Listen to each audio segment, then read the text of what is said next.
Two new studies have found that diversity initiatives, especially those on college campuses, don't actually do anything to foster diversity and, in many cases, even do the opposite. Policymakers are finding this completely shocking, even though social scientists could have told them this, say, 30 years ago.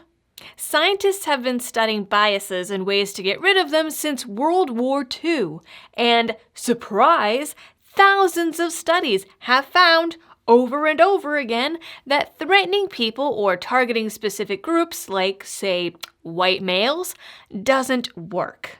But let's just keep doing it anyway, because these days, we only like science that's convenient. The first of the two new studies looked at women in STEM. Researchers had already theorized that STEM intervention efforts might be less than successful, but this study was the first to illustrate with actual lab experiments that telling women that they'll be discriminated against in STEM will make them feel discriminated against in STEM.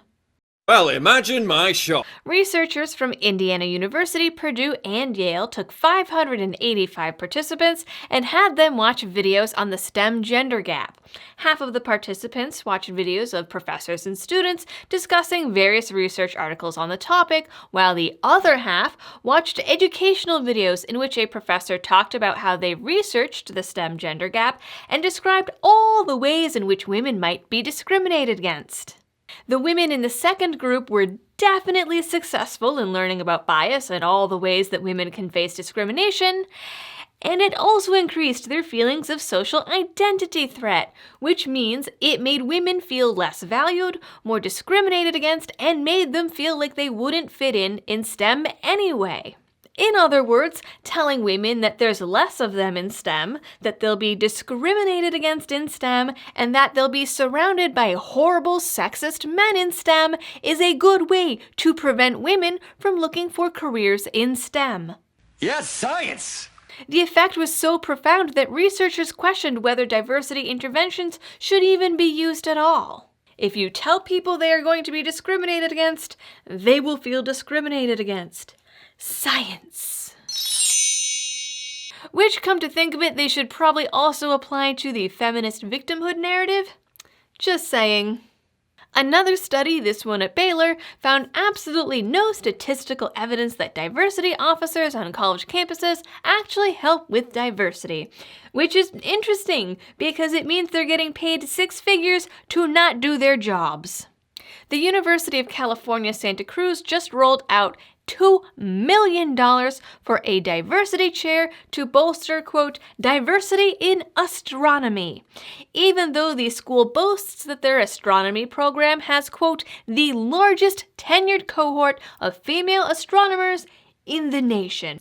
But they still need $2 million for diversity in astronomy. Yeah. Over 2/3 of all major U.S. universities have a chief diversity officer on staff. This study surveyed 462 of them.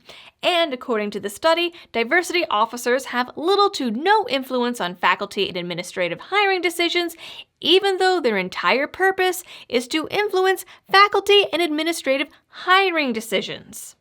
In fact, universities without diversity officers tended to be more diverse, but colleges swear that the position isn't just a show.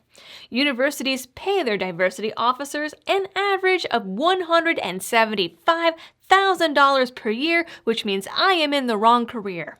Some, like the University of Virginia and the University of Texas, Austin, pay their diversity officers $349,000 and $331,000, respectively.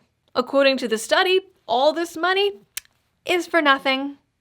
According to the schools defending these salaries, these 6 figures are for the officers' measurable gains in student and faculty diversity, or are simply, quote, consistent with industry best practices. Now, if you want a really good one, UC Berkeley alone spends $18 million a year on just 150 diversity staffers. For perspective, that same money would cover tuition for almost 1,300 in-state students or 428 out-of-state students. So wouldn't it be better to just use all that money for, scholarships for poor kids? But no, let's just keep throwing money at positions that don't work and create programs that don't work. Hell, UCLA is now even paying its own students $13 an hour to fight toxic masculinity and microaggressions on campus. The Diversity Peer Leaders Project aims to create campus workshops to attack prejudice and privilege on campus and costs every student on campus a mandatory $376 student services fee. The Diversity Peers Leader Project also includes an underground toxic masculinity committee that works to dismantle gender norms on campus and advocate for female inclusion, which is ironic considering that women have outnumbered men on college campuses for years now, but you never see any outreach programs aimed at recruiting more men. In fact, most campus programs bash men for being too privileged, too masculine, or act like they're all secret wannabe rapists. It's no wonder that, like the STEM Gap videos and the Diversity Chair, most of these diversity trainings and programs don't work. They don't work on college campuses, and they don't work in the workplace. A 2007 study out of Harvard and Berkeley looked at 829 companies over the course of 31 years and found that not only did diversity training have no positive effects in the average workplace, but at companies where diversity training is mandatory, it tends to have the opposite effect. The reason is simple. Despite all the celebratory social justice labels flying around pop culture and social media, dividing people into categories only reinforces those categories, and human beings have a natural instinct to gravitate towards like categories, meaning people naturally like other people that they think are similar to themselves.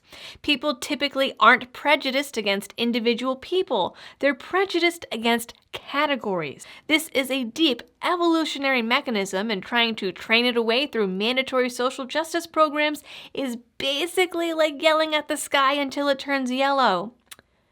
It's just not gonna happen. The fact is, many programs like the diversity workshops at Michigan State, for example, focus on differences rather than similarities. And in case it's not obvious, focusing on ways that people are different from us reinforces that they're different from us. And human beings have evolutionary programming that makes us not like things that are different. A lot of diversity initiatives also play the blame game and promote shame and guilt, which also make people resentful and increases their biases.